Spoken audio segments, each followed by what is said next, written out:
Now, the Midlands Air Ambulance service says it aims to provide 24-hour cover from next year. At the moment, the service, one of the largest and longest running in the UK, only flies during the day.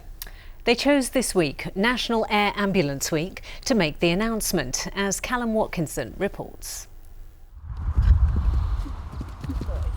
Sarah Hawkins suffered serious head injuries in a riding accident a year ago in a field a mile from the nearest road. We were following some other riders and they all jumped the fence first, and the horse hit the top of the fence very hard. I fell off, he then somersaulted over the fence and landed on my head.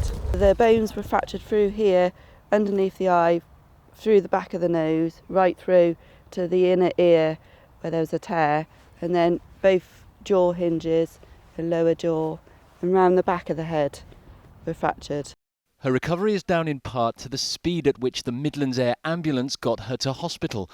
Averaging 10 calls a day, hers is one of almost 40,000 cases they've dealt with since 1991. Carrying her to a land ambulance could have been disastrous. Potentially her injuries could have worsened, and the fact that her injuries were time critical, it would have taken a long time for us to walk across that field, because it was newly irrigated and it would have been a real labour intensive walk. The point of Air Ambulance Week is to remind you that this service is a charity funded entirely by public donations. There's no money from the government. And here in the Midlands, they've got an acquisition in mind, which means their need for funds is greater than ever.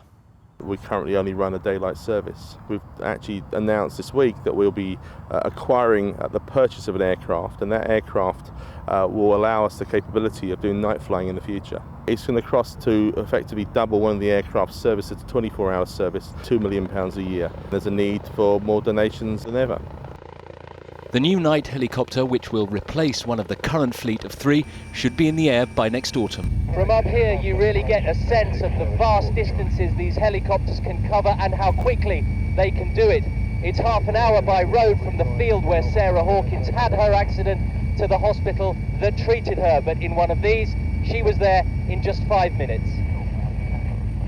They are very, very quick getting to the scene. They deal with the injuries very fast, and if you're in a remote area, I wouldn't be here today without the air ambulance. And after 21 years flying, there are thousands across the region who can say the same. Callum Watkinson for Central Tonight.